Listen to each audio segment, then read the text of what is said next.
Laila Top, buenas noches. Quien habla con ustedes, Morel Isha de la ciudad de Puebla, en nuestra comunidad Shevelina Tiquín, Sendas Antiguas. Saludamos cordialmente a la comunidad Paz y Gozo. Ya está transmitiendo. Shalom, shalom. Saludamos a ya casi la transmisión de Facebook. Hoy estamos en Shalom, shalom a nuestra audiencia en Facebook. Que el Eterno les bendiga. Hoy estamos en un martes más donde estamos estudiando esta serie de estudios de el conocimiento que necesitamos para poder hablar de una manera adecuada, con argumentos escriturales, históricos, que nos ayuden a fundamentar la verdadera y correcta enseñanza de todo lo que hay alrededor del Mesías, la Escritura, el Eterno, su pueblo y la salvación. Así que hoy nos corresponde ver acerca del tema del Mesías y sus profecías. Hoy nos corresponde tal vez refrescar para algunos de ustedes, porque sí ha de haber muchos versados en las escrituras entre ustedes que conocen estas profecías, pero tal vez va a ser para refrescar y tal vez otros para conocer. Profecías que necesitamos conocer acerca de el advenimiento del Mesías. El fundamento que necesitamos conocer, tener siempre presente para poder demostrar a nuestros hermanos ortodoxos, judíos ortodoxos, que Yeshua es el Mesías. ¿Ok? Entonces, recuerden que cuando estamos en un diálogo con el judaísmo ortodoxo, no podemos decir o no se nos ocurra querer citar el Nuevo Testamento con ellos, porque ellos no lo van a tomar ni en serio ni en cuenta. Ellos no toman en cuenta o en serio el Nuevo Testamento. Así que tranquilamente podemos usar el mal llamado Antiguo Testamento y la Torá y los profetas y demostrar que Yeshua es el Mesías. Así que vamos a ver algunas cosas. Bien, pues antes de iniciar como tal, queremos bendecir a nuestro Padre Eterno y pedirle su permiso para iniciar nuestra enseñanza del día de hoy. Con el permiso del cielo, con el permiso de nuestro Santo Maestro, la Torá viviente Yeshua de Nazaret, declaramos lo siguiente. Baruch atah Adonai Eloheinu melech haolam, asher kideshanu bemitzvotav betzivanu, al libre Torah. Amén. Bendito seas tú, Dios Rey del universo, que nos has santificado con tus mandamientos y nos has ordenado el estudio de tu Torah. Baruch atah Adonai Eloheinu melech haolam, asher natan lanu et torato Torah demet, bejareo la natan betohenu. Baruch atah Adonai. Baruchu, Baruch Shemo, Notenja Torah. Amén. Bendito seas tú, Dios Rey del universo, que nos has santificado con tus preceptos y nos has dado una Torá de verdad. Bendito eres tú y bendito es tu nombre. Amén. Bien, pues, ¿por qué deberíamos de conocer todo lo referente al Mesías? Porque justamente nosotros somos netzaritas y creemos en la figura del Mesías. ¿Por qué debía de nacer el Mesías del rey David? ¿Alguien me podría citar la profecía o dónde se declaró por el Eterno que el Mesías tenía que venir del rey David? Ya cuando leemos los evangelios nos damos cuenta, lo vamos a ver más adelantito, las citas correctas, que el pueblo cuando se daba cuenta, Isaías 11, muy bien, ahí encontramos algo, una referencia al Mesías, pero no como tal lo que estamos preguntando, que de dónde vendría el Mesías. Isaías 11 va a ser uno de los pasajes que vamos a usar, pero en su contexto. Bien, de Crónicas 7, por ahí va, sí, ciertamente, por ahí va. Vamos a ver la profecía de por qué decimos que el Mesías tiene que venir del rey David, ¿ok? Porque cuando ya leemos los evangelios, vemos la cronología, la historia, vemos que el pueblo judío en el primer siglo, al ver al Mesías, le hablaba de una manera. Bien, Ezequiel casi, pero hay otro pasaje más exacto en Isaías. No, perdón, en segunda de Samuel, ¿ok? En segunda de Samuel, sí, Miqueas también lo vamos a usar, muy bien, pero lo que estamos preguntando es, ¿por qué decimos que el Mesías tiene que venir del rey David, ¿ok? Esa es nuestra pregunta inicial. Entonces, la preguntamos. Viene alguien y te dice, oye, ¿por qué dicen que el Mesías tiene que venir del rey David? ¿Qué le respondes? Ah, es que así dice Mateo. Así dice Lucas. Así dijo Pablo, así dijo Shaul. A ver. Obvio que dentro de un contexto cristiano se da por hecho. Ah, sí, el hijo de David, porque lo leímos en los evangelios, pero ¿cuál es el fundamento? Bien, esa es una primera pregunta. Ah, vamos a ver. Tomando en cuenta esto, también vamos rápidamente a leer estas preguntas que son válidas. Vamos a Marcos 12:35. Marcos 12:35, tratando de responder esa pregunta. ¿Por qué debía de nacer de David, del rey David, el Mesías? Vamos a Marcos 12:35. Marcos 12:35 y les vamos a compartir. Para los que no lo tengan, no se preocupen. Here we go. Y vamos. Marcos 12:35. Vayan anotando las citas y vayan poniendo sus anotaciones a un ladito. Marcos 12:35 dice, recuerden que ahorita estamos usando Reina Valera. La razón de Reina Valera es porque queremos con esta versión enseñar a nuestros hermanos cristianos estos fundamentos sin la objeción de que pudieran decir que nosotros ya estamos usando una versión ya a nuestra manera. Así que para impedir esos argumentos, pues usamos la misma Reina Valera. Bien, Marcos 12:35. Aquí lo tenemos. Vamos a leer el contexto. Déjenme cerrar un poco más acá. Ok. Dice, enseñando Yeshua en el templo decía, y viene la pregunta, ¿cómo dicen los escribas que el Cristo es hijo de David? ¿Ok? ¿Cómo dicen los escribas que el Cristo es hijo de David? A lo cual vamos a unirnos a otra pregunta en Yohanan. Vámonos a Juan, Yohanan, capítulo 7, 7, verso 42. 7:42. Entonces, el propio Mesías pregunta, ¿qué dice la escritura y qué dicen los fariseos, los que interpretan la ley en ese momento, que el Cristo tiene que venir de David? Ahora, ¿qué dice Juan, Yohanan 7:42? No dice en forma de pregunta, no dice la escritura que del linaje de David y de la aldea de Belén, de donde era David, ha de venir el Cristo. Ya nada más cambien la palabra Cristo por el original hebreo Mashiach. De donde era David, ha de venir el Mashiach. Entonces, vean, número uno que tomamos en cuenta, la escritura, la escritura es la que nos dice de dónde tiene que venir el Mesías, del linaje de David. ¿Ok? Y aquí tenemos la conexión de dos palabras. Linaje, que tiene que ver del griego espermatos, que tiene que ver del hebreo será, que se puede traducir como semilla, y que la idea de la será como de espermatos es ADN, es semen, ¿ok? Lo que transfiere el hombre a la descendencia, ¿ok? Entonces, ese será, esa semilla, ese espermatos, esa será, ¿de quién tiene que venir? Del rey David, ¿ok? De David. Entonces, todo el mundo, bueno, no todo el mundo, solamente Judea, bueno, los judíos en su contexto, porque los demás eran paganos, así que no todo el mundo.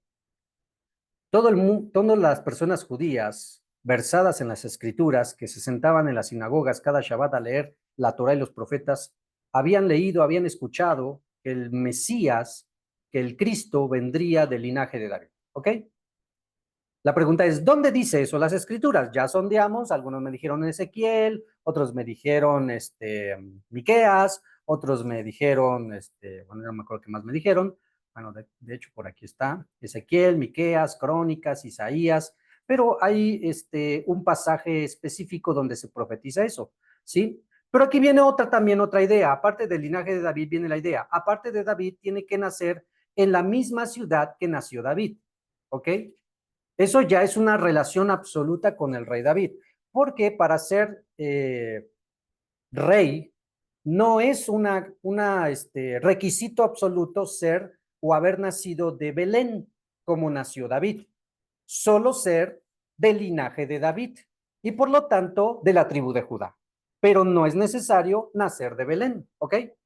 Pero en este caso, por lo que nosotros ya conocemos, el Mesías sí nació también ¿en dónde?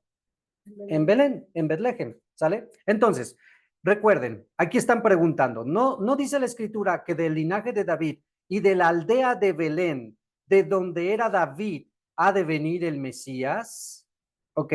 Entonces, si contestamos o fundamentamos estas dos expresiones del linaje de David y de Belén con el Tanaj, vamos a poder tener el argumento de porque es necesario donde está profetizado que el Cristo, que el Mashiach, viniera, ¿sale? Así que vamos allá, pero para eso también vamos a ver el ejemplo de la necesidad del conocimiento de las escrituras. Vamos a Juan 1:45, Juan 1:45, Juan 1:45. Y en Juan 1:45 vamos a ver un ejemplo de lo importante que es conocer los fundamentos en la escritura.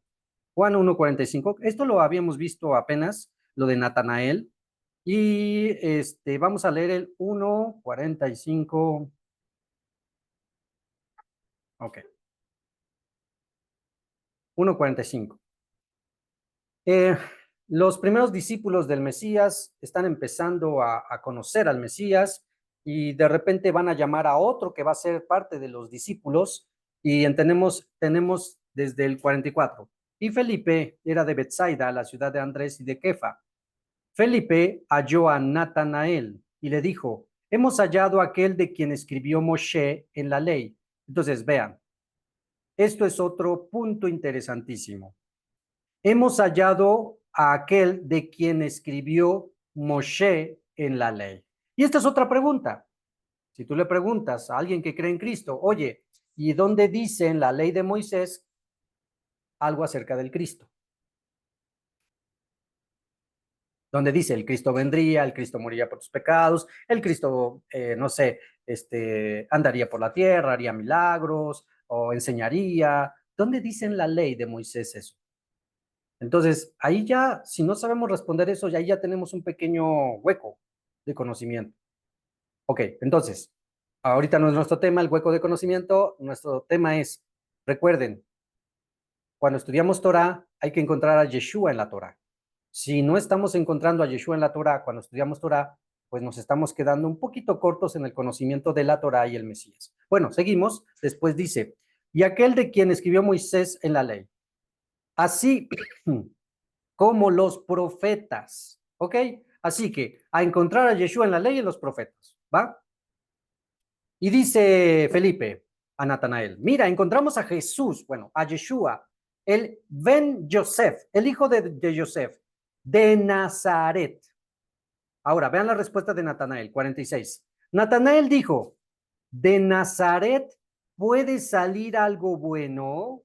¿Por qué hizo esta pregunta Natanael? ¿Por qué preguntó así como decepcionado, con una pregunta de escéptico? ¿De Nazaret puede salir algo bueno? ¿Por qué preguntó? La respuesta es porque Felipe asegura que encontró a aquel de quien se profetiza en la ley y los profetas. Lo digo en otras palabras, un poquito más corto. Felipe le dice a Natanael, hemos encontrado al Mesías. ¿Ok? Entonces, Natanael, como todo buen israelita, conocedor de la escritura, sabe las características y las profecías del Mesías. Y cuando le dice Felipe que es de Nazaret, inmediatamente se prende un foco rojo en Natanael, preguntando rápidamente en su computadora de su mente, a ver dónde dice, en dónde de Nazaret, de Nazaret. No, no hay ningún lugar que hable acerca de que el Mesías va a ser de Nazaret. No hay ningún lugar. Por eso preguntó Natanael, ¿de Nazaret saldrá algo bueno? ¿Ok? Entonces, si Natanael no hubiera conocido las escrituras, ¿creen que haya podido hacer esa pregunta o haber tenido esa duda? No, como el mundo cristiano. Ah, mira, aquí está Cristo Jesús. Ah, sí, Cristo. Ah, sí. Acéptalo en tu corazón, bla, bla, bla, bla, todo eso. pero no hay preguntas de ¿y por qué el Mesías? Por qué él? Etcétera, etcétera, ¿sale? Entonces, nosotros sí nos hacemos esas preguntas porque necesitamos tener ese fundamento. Así que este es un ejemplo muy claro de, así como Natanael conocía las escrituras, tú tienes que conocer las profecías y las escrituras para que cuando hables del Mesías tengas todo en tu mente para poder decir y demostrar Yeshua es el Mesías. Por esto y por esto. ¿Ok? Bien, vamos entonces de lleno. Vamos al principio. ¿Dónde fue o dónde encontraríamos un primer lugar donde se profetizaría del Mesías? Vámonos a Bereshit. Vámonos a Bereshit. Vámonos a Génesis. Vámonos a Génesis, a Bereshit. Y vamos al capítulo 3. Génesis 3.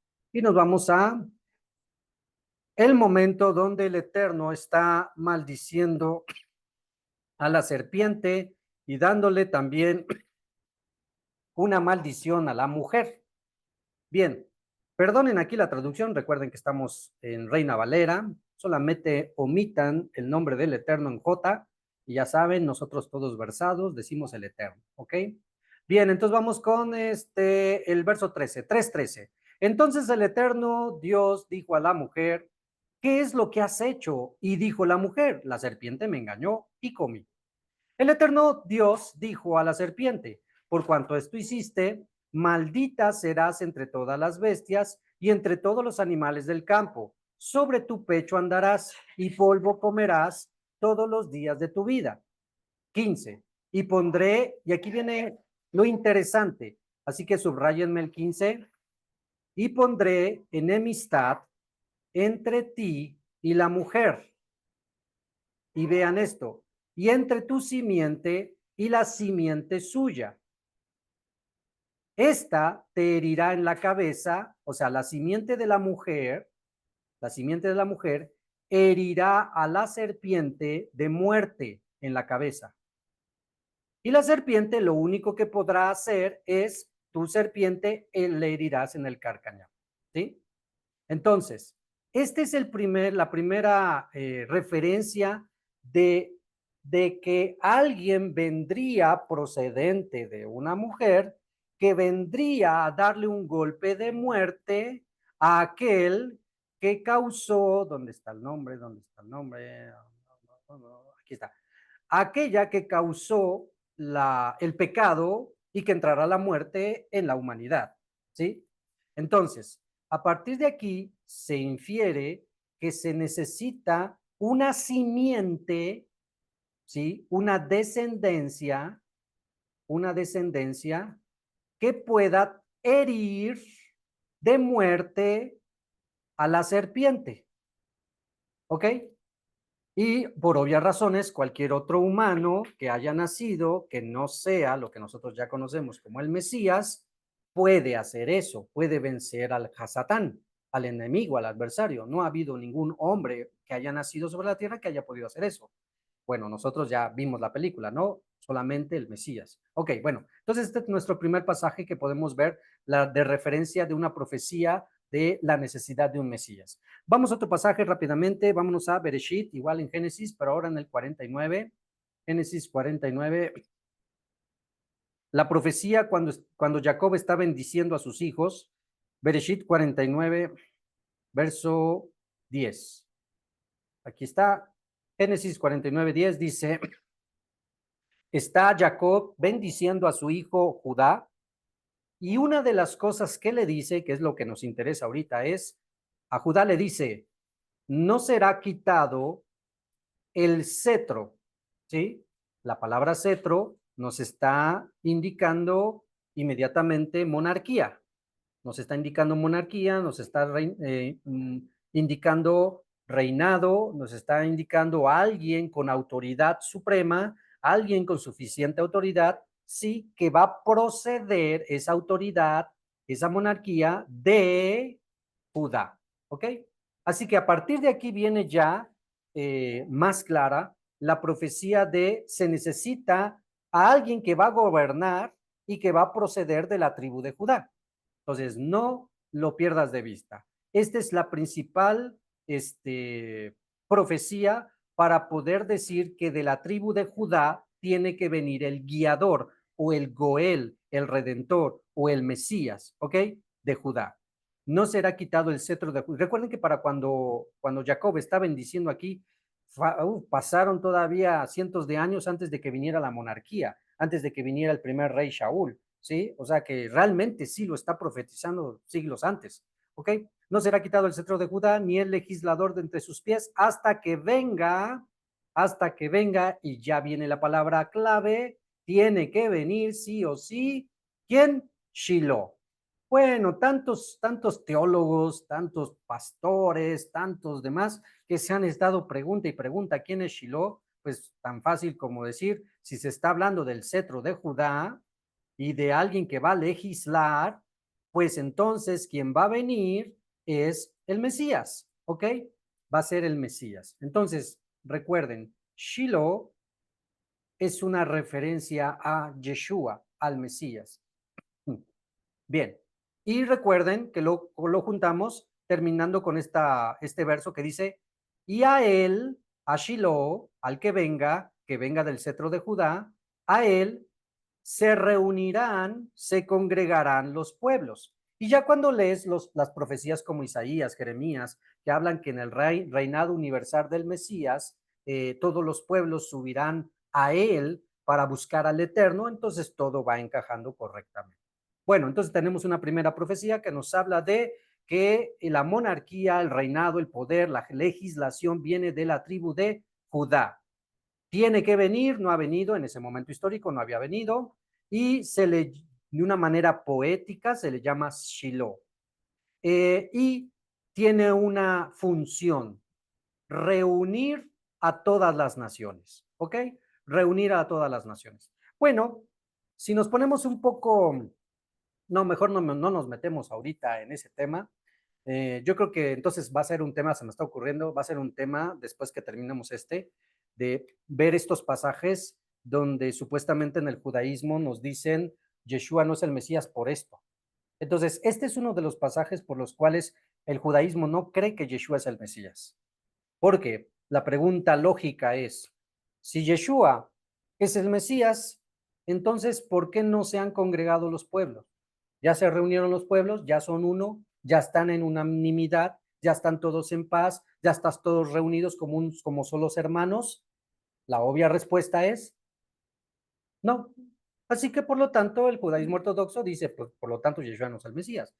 Tiene lógica y obvio que no, porque también habla de un desconocimiento de las escrituras. Pero bueno, nuestro tema lo vamos a tocar después. Así que ahora nos vamos a otro pasaje, nos vamos a pasaje clave, segunda de Shemuel. Vámonos a segunda de Shemuel. Andamos. Segunda de Samuel. Vamos a leer el 7. Y este sí es el pasaje clave que andábamos buscando. 7. Así que vamos a leer todo para entrar en contexto. 7.1. 7.1 dice así. Aconteció que cuando ya el rey habitaba en su casa, después de que el Eterno le había dado reposo de todos sus enemigos en derredor, está hablando del rey David, ¿sale? Ya el rey David llegó a un punto donde obtuvo tranquilidad y ya no había guerras, pero tuvo que luchar por ellas, obvio. 2, según Samuel 7.2.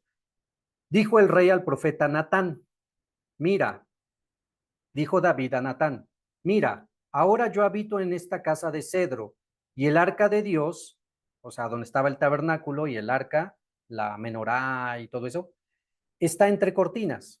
Y Natán dijo al rey, anda y haz todo lo que está en tu corazón porque el Eterno está contigo. 7.4. Aconteció aquella noche que vino palabra del Eterno a Natán diciendo, ve y di a mi siervo David, así ha dicho el Eterno, ¿tú me has de edificar casa en que yo more? Ciertamente no he habitado en casas desde el día en que saqué a los hijos de Israel en Egipto hasta hoy, sino que he andado en tienda y en tabernáculo. 7. Y en todo cuanto he andado con todos los hijos de Israel, he hablado yo palabra alguna de las tribus de Israel, a quien haya mandado a apacentar a mi pueblo de Israel, diciendo, ¿por qué no me habéis edificado casa de cedro. Se los digo en otras palabras rápidamente. El Eterno está preguntando, ¿acaso yo quiero casa? ¿O acaso yo pedí alguna casa? La obvia respuesta es no. 7:8.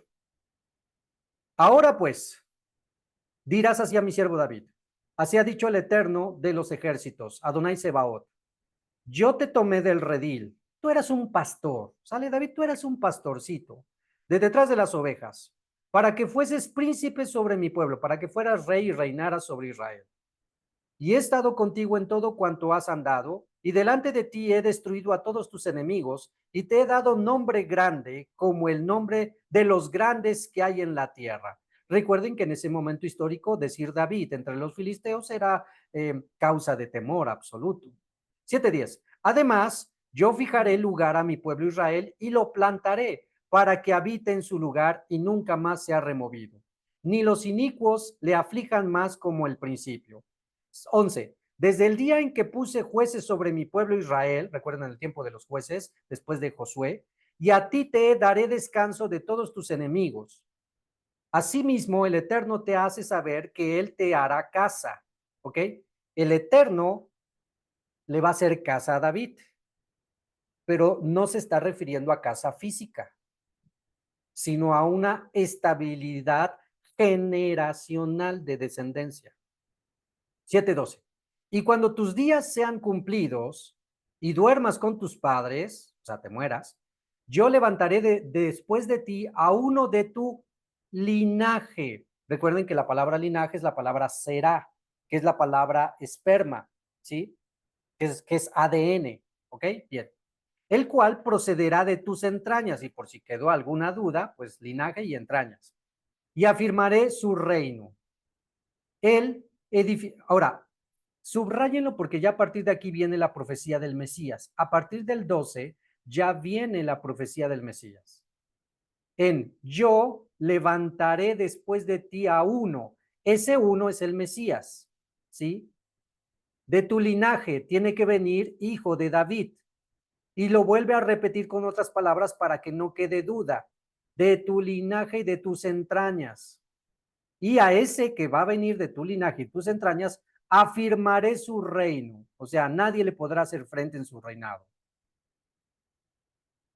Él edificará casa a mi nombre y yo afirmaré para siempre el trono de su reino. Recuerden que las profecías pueden tener un cumplimiento en el momento histórico que se declaran y pueden tener diferentes cumplimientos en las diferentes edades.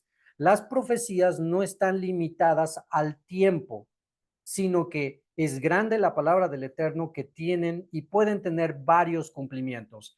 En este caso, esta profecía tranquilamente, correctamente y primera interpretación a nivel Pasha se refiere a Shlomo, ¿sale? A Salomón.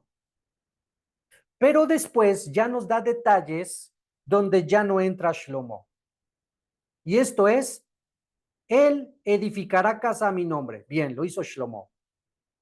Pero aquí ya no entra. Y yo afirmaré para siempre que su trono y su reino, algo que ya no hizo Shlomo. Entonces, eso nos da el detalle de entender que se está refiriendo primeramente a Shlomo, a Salomón, pero está hablando de él, que vendría del linaje de David, que tendría un reinado para siempre. Y por obvias razones, tenemos hoy rey sobre Israel, descendiente de David, al 2024 secular, 5784 judío. Tenemos rey sobre Israel del linaje de David, ¿sí? No, no, hay primer ministro y hay está Benjamín Netanyahu y pues no tenemos monarquía, tenemos democracia. Y si nos vamos al primer siglo, cuando estaba el Mesías en la tierra, tampoco se cumplía porque el que estaba reinando era Herodes. Y recuerden que Herodes ni era judío, ya no digamos judío de alguna de las tribus, sino, vaya, ni siquiera de alguna de las tribus era idumeo. Herodes era idumeo de Edom, y cuando él murió, heredó a sus 4 hijos el reino y siguieron reinando después. Así que eso recuérdenlo porque lo vamos a tomar muy en cuenta cuando vengan las objeciones de si el Mesías no es hijo, linaje, será esperma, ADN de David, no puede ser rey. Y entonces, ¿cómo en que en el primer siglo dejaron reinar a Herodes, que no era, y todo el mundo lo sabía, que no era judío, era idumeo? ¿Cómo lo dejaron reinar? Y después, bueno, una se nos chispoteó, diría el chavo, pero y después a sus 4 hijos los dejaron reinar, ¿cómo estuvo? No, dejen eso. Nos vamos todavía antes de Herodes. Antes de Herodes, ¿quién estuvo? Los macabeos, con los cuales vino todo el problema de la corrupción en el templo. Y los macabeos gobernaron Israel después de la revuelta contra los grecosirios. Y no eran judíos de la tribu de Judá, ni mucho menos descendientes de David. Como es que los dejaron gobernar y ya después vino Roma e impuso a Herodes, etcétera. Bueno, nada más para que vean que si le ponen objeción a nuestros Mesías, pues a ver cómo es que los judíos han permitido a otros. Bueno, no es nuestro tema, nos regresamos aquí. Entonces, aquí está la profecía, ¿sí? La profecía de el por qué Yeshua, el Mesías, tiene que venir del linaje de David. Aquí está. Subrayenla, guárdenla, pónganla en grande y vamos a ver, terminar de leer este pasaje porque tiene otros detalles. El 14 dice, yo, dice el Eterno, yo, vale, ay, yo, dice el Eterno, seré a él padre. Recuerden que se puede aplicar a Salomón y también a Yeshua. Yo le seré a él padre y él me será a mi hijo. Y si él hiciere mal, yo le castigaré con vara de hombres y con azotes de hijos de hombres. Pero mi misericordia no se apartará de él, como lo aparté con Saúl, al cual quité de delante de ti.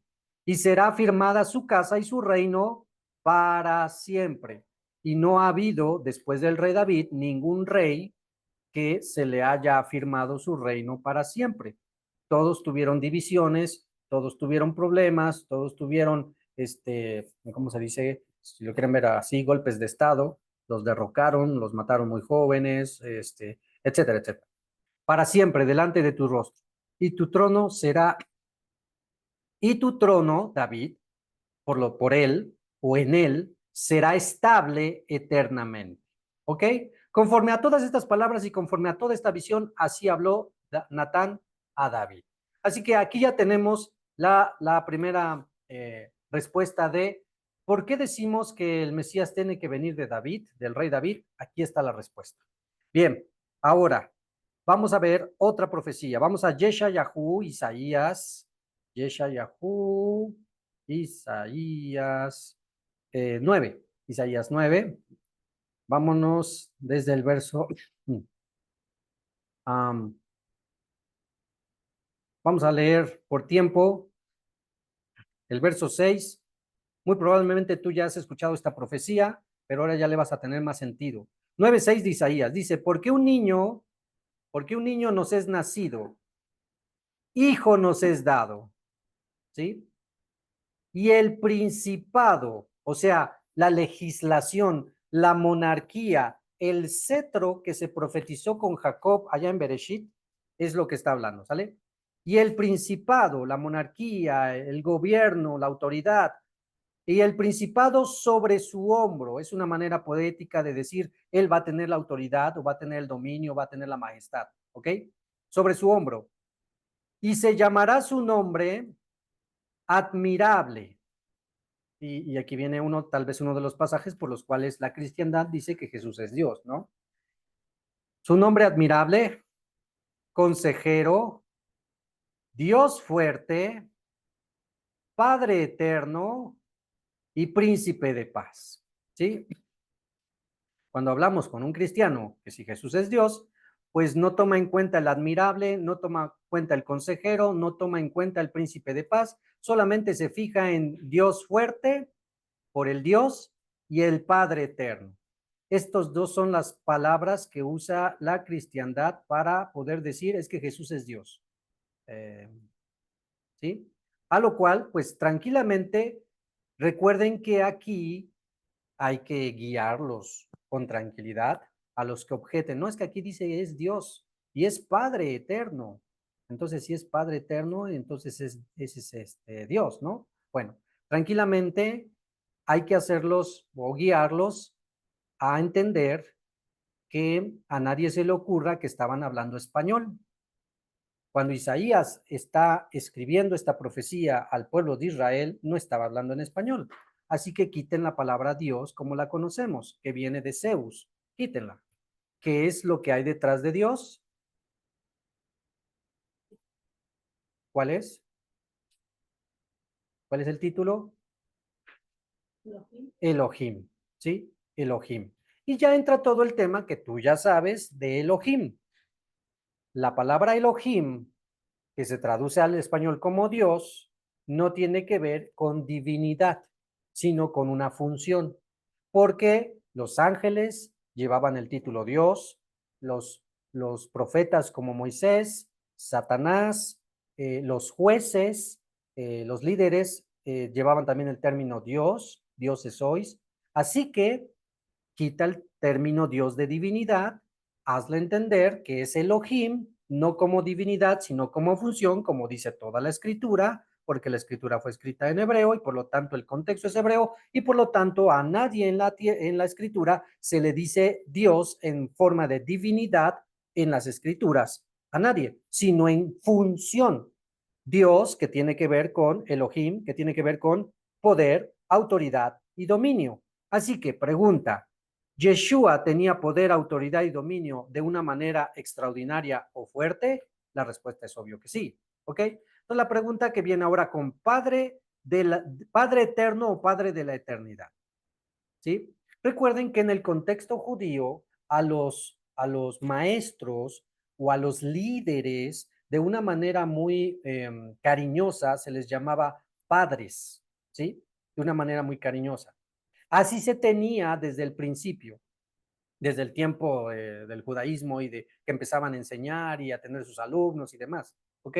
Entonces, esto también nos habla de un inicio, del conocimiento del Eterno, de quién te va a vincular al conocimiento del Eterno. Entonces, Dios fuerte y Padre eterno como títulos, no como divinidad. Y obvio, la expresión príncipe de paz, ¿ok? Recuerden que la palabra paz, shalom, tiene que ver con la palabra shalem, que tiene que ver con reconciliar.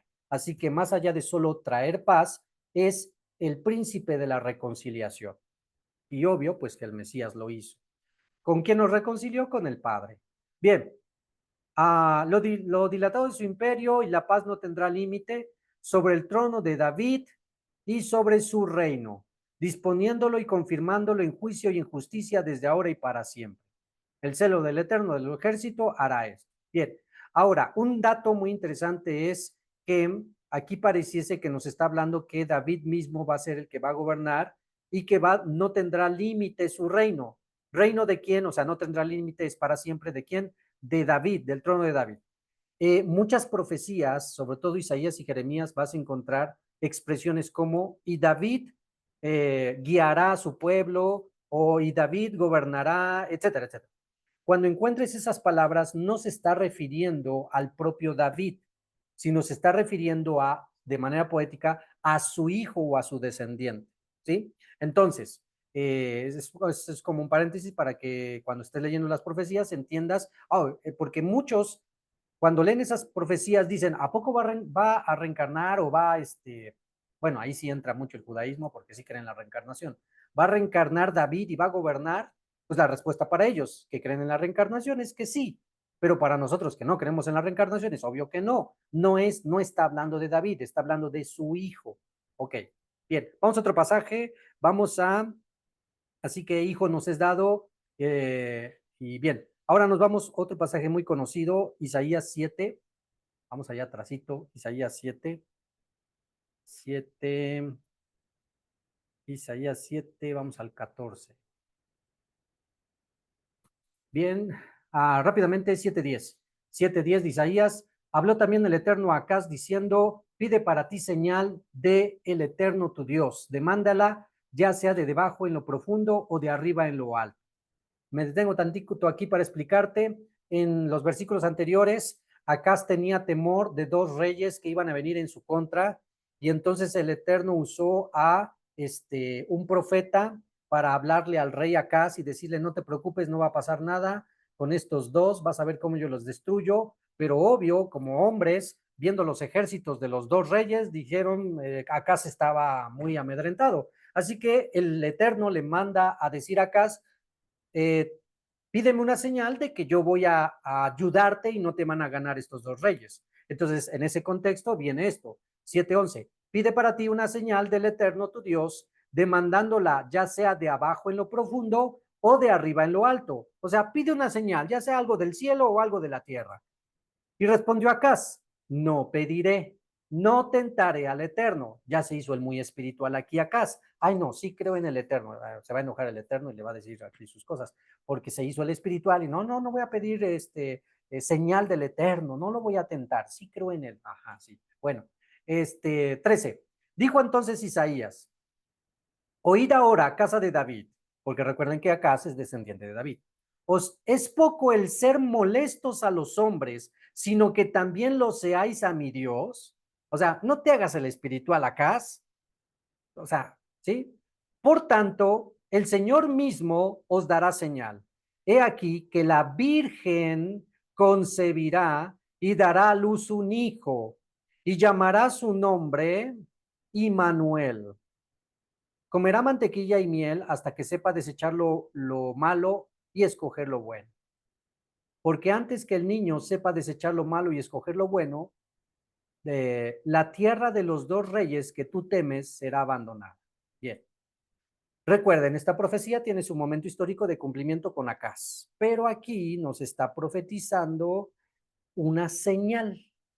Aquí hay una señal. Recuerden que el principio es pide una señal. Ese es el principio del asunto. Pide una señal que va a venir de quién? Del Eterno tu Dios. ¿Sí? Pide lo que quieras. Que sea extraordinario y sobrenatural. Entonces, nuestra palabra clave aquí es la señal. Se necesita una señal. ¿Cuál es la señal que el Eterno le va a dar, aunque supuestamente Acaz no la pidió? He aquí, el Eterno mismo dará la señal en el verso 14, he aquí, la Virgen concebirá. Esto de la Virgen concebirá, ahorita no nos va a dar tiempo a explicarlo, así que lo vamos a ver el próximo martes en la parte 2 para explicar esto. Nos vamos a enfocar en lo que sigue, ¿ok? Así que pónganle ahí un paréntesis, algo, porque lo tenemos que unir con la explicación, porque esta es otra objeción de por qué los judíos no aceptan a Yeshua. Porque ellos dicen que esta interpretación de Isaías está mal interpretada, ¿ok? Bueno, ya se los voy a explicar la siguiente semana, así que si alguien tiene esta curiosidad, nos vemos la siguiente semana. Bueno, vámonos a esta parte que nos interesa. Y dará a luz un hijo. ¿Se acuerdan Isaías 9? He aquí un hijo, ok. Y darás a luz un hijo. Si dice dará a luz un hijo, está hablando de hombre, está hablando de persona, ¿sí? Bien, y aquí viene lo interesante. Y llamará su nombre, bueno, esto ya es traducción al español, Emanuel, es Imanu, un guioncito, él. Recuerden que el último él es el acrónimo de Elohim, Dios. Por eso es que Manuel o Immanuel significa con nosotros Dios, ¿sí? Con nosotros Elohim. Immanuel, con nosotros Elohim. Que recuerden que este título nos está diciendo que el Eterno en esencia se iba a hacer cercano al hombre. Es la idea principal y primaria. No necesariamente está diciendo que el propio Dios iba a bajar con el hombre. Esa ya es la interpretación cristiana, ¿ok? Immanuel, o Dios con nosotros, o con nosotros Dios, interpretación incorrecta es que el propio Dios iba a bajar con el hombre. Esa es la mala interpretación. La correcta interpretación es que el Eterno iba a hacerse cercano a su pueblo. Así como el Eterno se mostró en el monte Sinaí al pueblo de Israel y el pueblo de Israel vio los truenos, los relámpagos, la voz tronante y tuvo miedo y dijo, no, Moisés, no hables tú con nosotros, mejor tú habla con él y ya nos dices qué, porque si seguimos así vamos a morir. Y después el Eterno le dice a Moisés, han dicho bien, que haya un intermediario. Ahí está toda la clave de poder interpretar correctamente Dios con nosotros.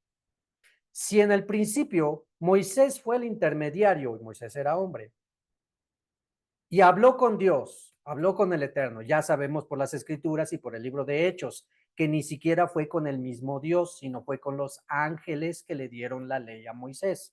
Así que ¿con quién estaba hablando en sí? Con los ángeles. Bien.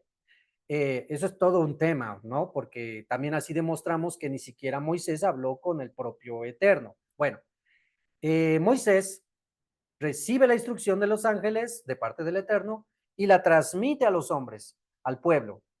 Esa es la función del Goel, del intermediario, esa es la función del Mesías. Es exactamente lo mismo. Entonces, fue Moisés haciendo cercano toda la instrucción, la ley al pueblo. ¿Ok? Fue el Eterno, ángeles, Moisés, y lo hicieron cercano, palpable al pueblo. Así se tiene que entender esta expresión de con nosotros Dios, Immanuel. No que el mismo Dios bajó y se hizo hombre. Porque de ser así, ¿por qué no lo hizo en el monte Sinaí? A ver, pregunta. Yo creo que el pueblo de Israel en ese momento, en el monte Sinaí, estaban más santos que la generación de cuando estaba en la tierra Yeshua, porque se habían purificado ya el pueblo de Israel en el monte Sinaí y habían temido y visto las señales todo el pueblo. En cambio, la generación de Yeshua, bola de incrédulos. ¿Hasta cuándo sabré eso de soportar? Generación de víboras, sepulcros blanqueados, etcétera, etcétera. ¿Sí me entienden? Entonces, si la pregunta es con Yeshua y Manuel, Dios con nosotros, es que Dios mismo bajó, ¿por qué no lo hizo primero con Moisés? Bueno, muy bien, ya tiene la respuesta del por qué no. Porque no fue el mismo Dios. Bien. Así que, recuerden, he aquí que la Virgen concebirá, lo vemos la próxima semana, y dará a luz un hijo y llamará su nombre Immanuel. Así que, vamos rápidamente resumiendo. Se profetiza desde Génesis en la maldición cuando entra el pecado. Por aquí entra el pecado, por aquí se le da la consecuencia de maldición a la serpiente, se le da la consecuencia de maldición a la mujer, pero también se profetiza la provisión de la redención de ese pecado que había llegado por culpa del pecado del hombre, ¿sale? Con Adán y Eva. Después se profetiza Jacob de qué línea va a venir, de la tribu de Judá. Después se le profetiza a David, de tus hijos, de tu linaje, un hijo tuyo reinará para siempre. Todavía hay muchas profecías que hablan acerca de la función y misión del Eterno. Anoten, les dejo homework, tarea, homework.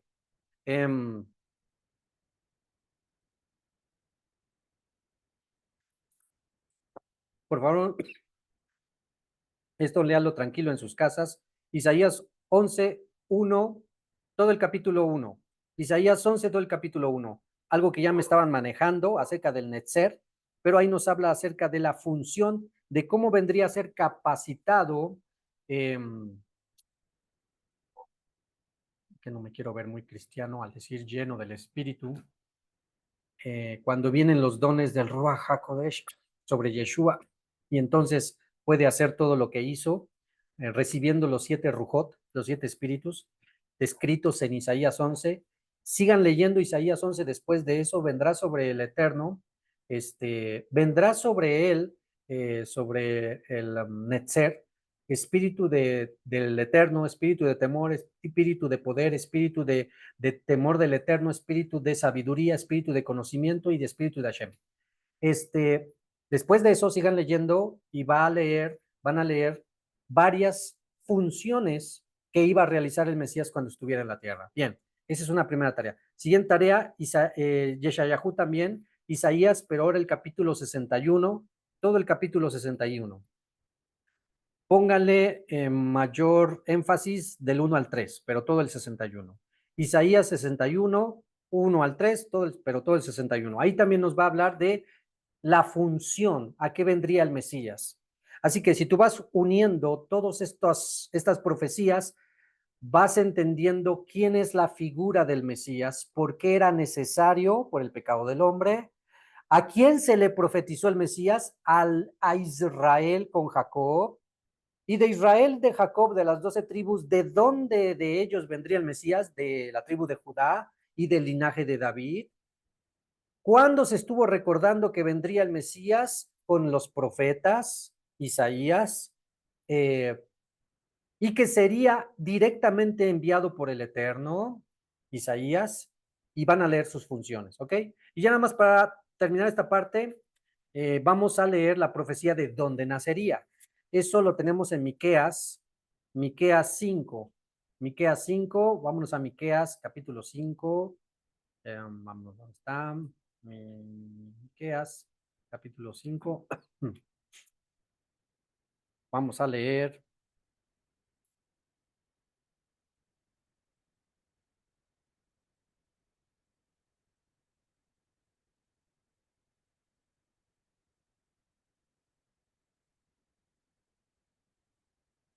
desde el 1. Miqueas 5:1 dice: Rodéate ahora de muros, hija de guerreros, no nos han sitiado. Con vara herirán en la mejilla al juez de Israel, o sea, al rey. Pero tú, Belén Efrata, Betlehem de Efrata, pequeña para estar entre las familias de Judá, o sea, de las familias de la tribu de Judá, era de las más pequeñas. De ti me saldrá el que será Señor de Israel, y sus salidas son desde el principio de los días de la eternidad. Bien, entonces, aquí nos está diciendo entonces, de ti saldrá, ¿de quién es de ti? De Belén Efrata. ¿Quién va a venir? El Señor de Israel. Y ahora entiendes por qué Natanael, cuando Felipe le dice, hemos hallado del que dice la Torá, Moisés y los profetas, a Yeshua de Nazaret, le dijo de Nazaret, no le dijo de Belén. Entonces, cuando dice de Nazaret, Natanael, inmediatamente conociendo esta profecía, dice, no, no, espérame, el Mesías no viene de Nazaret, viene de Belén. Por eso viene la pregunta de él, ¿puede salir algo bueno de Nazaret? O sea, era lógica su pregunta y el que se extrañara esto.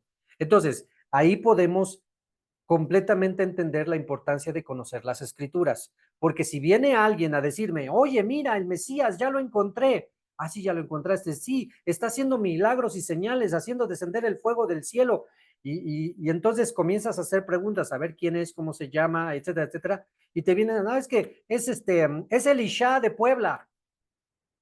¿Tú qué dices?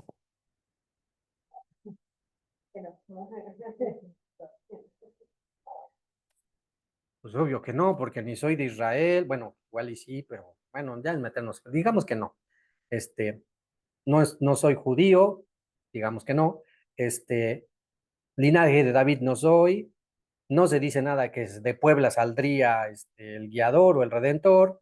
Aparte, el Mesías ya vino, ¿sí me entienden?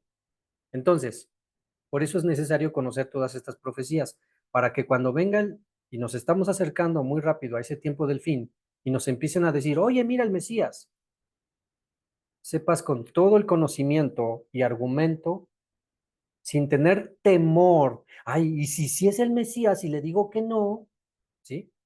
Sin el mayor temor decir, no, ese no es el Mesías.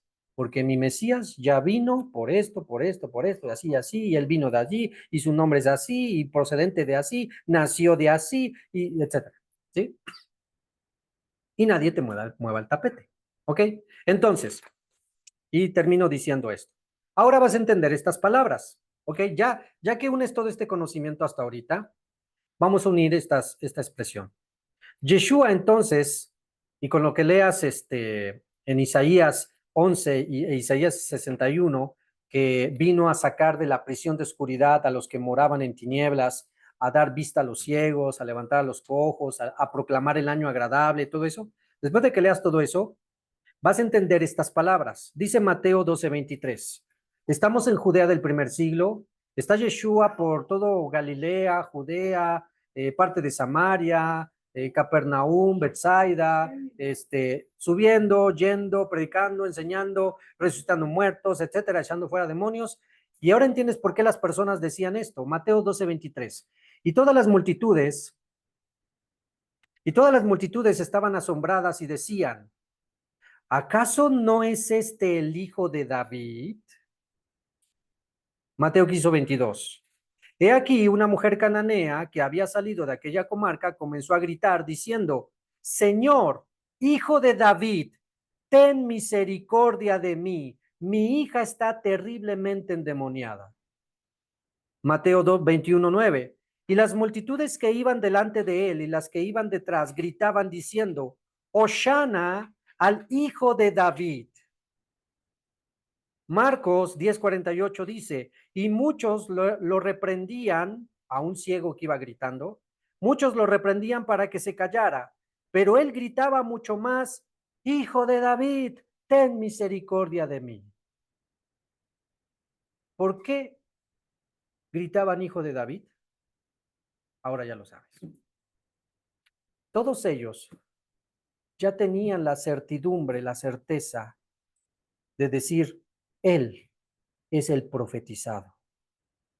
Él es el que va a venir a restaurar a Israel. Él es el que dice Isaías que iba a traer vista a los ciegos, sacar de las tinieblas al preso, a hablar del año agradable y a redimir a Israel. Y entonces sabían que él, el que estaba profetizado en Isaías, sí o sí tenía que venir del linaje de David. Y en esa fe es que gritaban, Hijo de David, ten misericordia de mí. O sea, ya con lo que ahorita unimos, tienes que entender que esa expresión activaba la fe, esa expresión que gritaban diciendo, Hijo de David, ayúdame, ten misericordia de mí, lo que quieras, era porque su fe que estaban entendiendo de que él era, los hacía gritar, tú eres el Hijo de David. Y como lo vimos la semana pasada, con nuestros tres testigos, de la pregunta, ¿y ustedes quién dicen que soy yo? Dice Yeshua. Y respondió Marta, y respondió eh, Natanael, y respondió Kefa, tú eres el Hijo del Dios viviente. Con esa certidumbre es que todos estos también decían, tú eres el Hijo de David. Y si tú eres el Hijo de David, ya no esperamos a otro. ¿Sí me entienden? Si tú eres el Hijo de David, el profetizado, desde Génesis, los profetas, los escritos, los salmos, ya no necesitamos a otro. Esa es otra manera de decir, tú eres el hijo de David. Ahora, velo desde el otro punto de vista, de los que no creen que Yeshua es el Mesías. Si Yeshua no es el Mesías, ninguna de estas profecías se ha cumplido. Y qué tremendo o qué nivel de ceguera del judío ortodoxo y de muchos ateos gentiles, que aunque están viendo no ven, bien dijo los profetas. Qué bien citó nuestro maestro de justicia. Todo esto está escrito para que viendo no vean, oyendo no escuchen, para que no les resplandezca y no sean salvos. Ya estaba decretado para ellos la ceguera. Entonces, Yeshua es el Mesías, porque él llena todas estas profecías. Y todavía nos faltarían muchas que por tiempo no las podemos decir, porque en los salmos encontramos muchas aplicaciones de la vida del Mesías en los salmos. Profecías como de Egipto llamé a mi hijo, que ya los apóstoles y los evangelios lo aplican. Profecías como, y no dejarás que tu siervo vea corrupción, dando a entender que iba a resucitar, etcétera, etcétera. De ese tipo de profecías que nos hablan acerca de lo que hizo físicamente en la tierra el Mesías y que los evangelios nos ayudan a corroborarlo como una ayuda. Así que la siguiente semana, permítame un ratito, la siguiente semana vamos a ver esto de y una virgen concebirá y dará a luz un hijo. Y lo vamos a ver desde la perspectiva hebrea Vamos a ver qué tan cierto es eso. Vamos a retomar estas profecías para tomarlas como fondo, porque recuerden que el Mesías tiene que venir de la Será, el linaje, el espermatos ADN de David.